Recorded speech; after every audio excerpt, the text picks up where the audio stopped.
Bom dia, Gabi, Renan, a galera do chat, é o Chacon que deve estar preparando nossa frase, né, do final, ele leva um tempo a preparar. Mas, cara, ontem eu acho que o jogo mostrou mais ou menos até o que eu pensava, assim, antes do jogo, fazer um meia-culpa.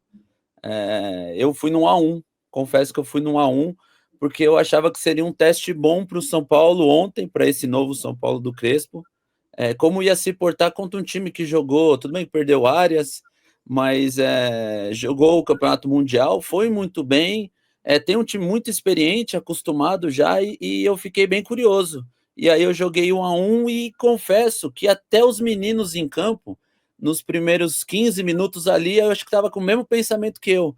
Poxa, como será que a gente vai ser contra o bom time do Fluminense, contra os jogadores experientes e tal, e foi aquele 15 minutos de estudo, meio morno, e os meninos estavam meio com o freio de mão puxado. Eu falei, pô, será que hoje vai ser estranho? Só que aí, conforme foi passando o tempo, eles foram vendo, cara, a gente consegue jogar contra esses caras. Nós vamos conseguir, e aí foi ganhando confiança, foi ganhando forma, foi entrando os passes, e aí o São Paulo foi tomando conta, impondo o ritmo. São Paulo foi tocando a música, o Fluminense não tinha a resposta para as perguntas do São Paulo, e aí o São Paulo foi gostando do jogo, gostando do jogo, gostando do jogo. E, cara, o nosso time hoje não é que ele cria jogadas, ele constrói as jogadas desde trás. Ele não sai no desespero e segura a bola na frente e finaliza. Não, ele vem, tem um contra-ataque que o Luciano acha o Enzo, o Marcos Antônio desacelera, acha o Luciano que vira o lado, acaba num cruzamento de perigo. Cara, esse São Paulo de hoje é muito diferente do que a gente viu em um ano. Até um mês atrás a gente não tinha, eu acho que fôlego ou esperança. A gente viu o São Paulo, puta, nós vamos correr errado hoje de novo. Nós vamos correr errado hoje de novo. Hoje não.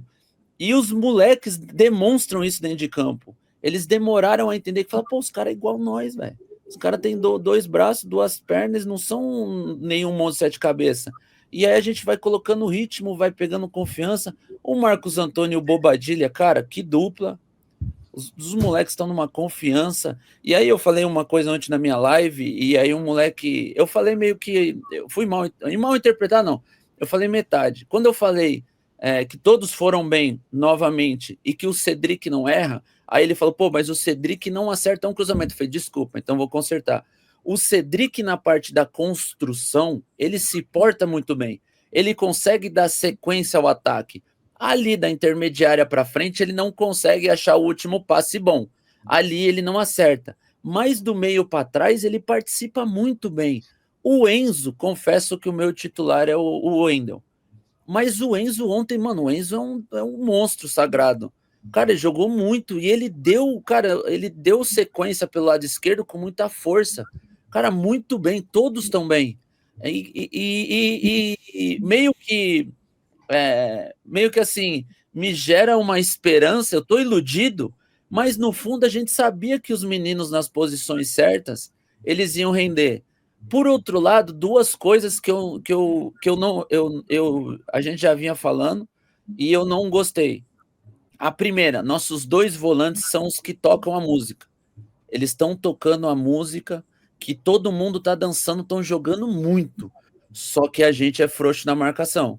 A hora que os nossos dois volantes não encostam, e é por característica, tá? Não é nem falta de vontade, má preparação física, nada. É característica dos dois não pegar. O Lima deu um drible no canto ontem no Bobadilha, que o Bobadilha demorou para ir atrás dele, é característica. O Bobadilha não é caça-craque. O Marcos Antônio também não é o cara da chegada. E isso mal ajustado contra times que podem capitalizar, pode machucar. E outra coisa que eu vi também, assim, eu gostei e não gostei ao mesmo tempo. Eu gostei da movimentação do Ferreirinha, que ele era o cara mais na frente do Luciano. Ele dava um combate, ele sai para o lado para jogar. A gente precisa desse cara agressivo, que é agressivo. Desculpa. A gente precisa desse cara agressivo com a bola no pé, mas quando o Ferreira sai da posição, o Luciano não entra. E aí a zaga do Fluminense fica muito confortável. Eles ficam sem ninguém para correr atrás. E isso às vezes gera até uma confusão para nós. Fica muita gente para trás da linha da bola e a gente fica sem referência. São coisas que a gente vai acertando. E aí um menino ontem fala, pô, Wilson, o do Zubeldia, você batia nele e não falava nada de bom. O do Crespo, você fala coisa boa e vê esses erros que você aponta de maneira mais cautelosa. Aí eu falei, sim, pequeno gafanhoto, porque o time do Zubeldia era uma correria desenfreada o jogo inteiro. Era os dois volantes e o zagueiro dando pique para trás, olhando o Rafael. Era uma correria, era um jogo numa intensidade muito alta. A gente jogava mal, não criava, ganhamos. Ficamos 14 jogos sem vencer. O Crespo, a gente comanda as ações, a gente é dominante. Então a gente constrói todas as jogadas, finaliza, cria bastante e aí tem uns erros, normal, como qualquer outro time. Então eu acho que essas são as diferenças, sabe? E é um São Paulo que tá me iludindo. Não sei se vocês estão assim, mas eu tô bem iludido. Vamos ter dificuldades contra alguns times? Vamos. Vamos conseguir manter esse nível para sempre? Não, não vai. Em algum momento vai chegar um cara que vai achar um counter contra nós e aí vai ficar nessa. Agora, cara, vou falar uma coisa pra você, viu? O cara que contratou esses 10 caras aí é brabo, viu? É melhor que o do Flamengo e do Palmeiras. Porque ele achou 10 jogadores agora. Eu tava parecendo que eu tava vendo o filme do Leonardo DiCaprio ontem. Diamante de sangue. As pedras tava dando sangue, foram lapidadas e viraram diamante, cara. Porque olha, meu time tá brabo hoje, viu? Renan, muito bom dia para você também. Queria que você falasse um pouco, né, disso do que o Ilcinho mencionou, dessa evolução do São Paulo e principalmente do fato que está estampado nessa arte. 3 vitórias consecutivas e essa é a primeira vez desde julho de 2024, naquela sequência invicta, ainda no começo da era Zubeldia. O São Paulo consegue então 3 jogos consecutivos com 9 pontos aí no Campeonato Brasileiro. Falar um pouco dessa virada de chave, Renan. Bom dia, Gabriel, Ilcinho, Chacon, bom dia a todos aí do chat. Bom, o São Paulo hoje, mais do que os resultados, mostra uma evolução dentro do campo que há muito tempo a gente não via. Sábado um amigo me perguntou, Renan, treinador faz tanta diferença assim? Treinador ganha jogo? Treinador faz tanta diferença assim? Eu falei, ó, o exemplo. Há uma semana atrás, há 8 dias atrás, a gente olhava, pô, São Paulo tem que ganhar do Corinthians para sair daqui. Hoje a gente já olha para cima, vislumbrando uma coisa diferente. Olhando e pensando a ilusão do que o Ilcinho está falando, pô, será que não dá para brigar por objetivos melhores dentro desse campeonato? Não estou nem falando. Liberta, eu já sou ganância, eu tô mirando a liberta. Isso, é exatamente isso que eu ia falar. Será que não dá para ir buscar um G4? É esse o objetivo, porque não são só os resultados, Gabriel. É o desempenho, é a consistência, é o equilíbrio. O Ilcinho fala que o time constrói a jogada desde trás. Por que constrói a jogada desde trás? Porque os jogadores estão próximos. Porque eles sempre estão próximos para fazer os passos o mais rápido possível, para fazer a movimentação, para gerar espaço, para confundir o adversário. Coisa que não tinha antes. Entendeu? Então, são esses os detalhes que fazem com que a gente se iluda. Faz com que a gente, não só pelos resultados, mas pelo desempenho do time, possa, peraí, não. E não são jogos simples. Não foram jogos assim, pô, pegamos o Sport em casa, não. Jogos difíceis, cara. O Fluminense, como o Ilcinho bem citou, até pouco tempo atrás, fez jogos muito competitivos contra times grandes da Europa, né?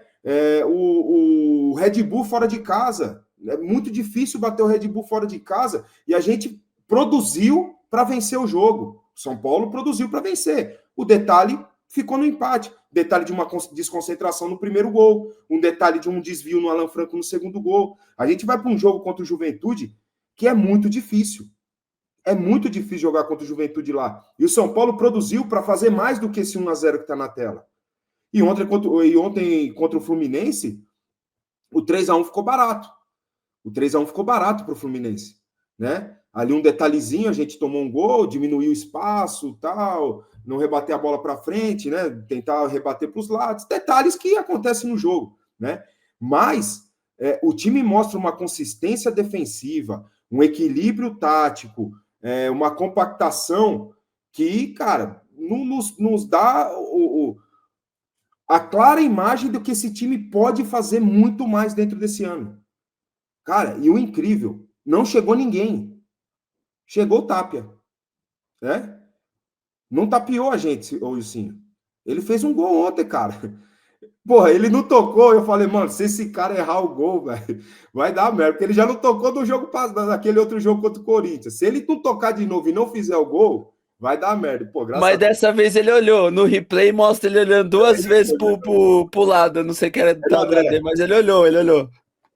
Era o André dessa vez. O jogo de ontem era o André, mas ele olhou. No outro ele nem olhou, baixou a cabeça e tocou a ficha. Pô, mas assim, um time que gera muito espaço. A preocupação que o Wilson falou, né? Em alguns momentos, contra alguns outros times, essa movimentação que o Bobadilla e o Marcos Antônio eles fazem, e por característica, né, de se apresentar à frente, o Marcos Antônio tá toda hora ali, a assistência que ele fez pro gol do Ferreirinha, cara, é um absurdo, cara, é um absurdo aquilo ali, o que esse menino tá jogando. Alguns estão falando aí o Vitinha do Morumbi, cara, não quero comparar aqui, mas característica é muito parecida. A dinâmica do jogo, a forma com qual joga, só que o cara lá joga com o Dembélé, joga com o Roberto. Eu acho o Vitinha mais lento, né? O Marcos Antônio tem mais velocidade, né? De fato, um pouquinho mais lento mesmo. É assim, mais meia, né, Renan? Exatamente. Então, a dinâmica que esses caras estão dando no meio do campo porra, incrível, cara, incrível. Confunde a marcação o tempo todo.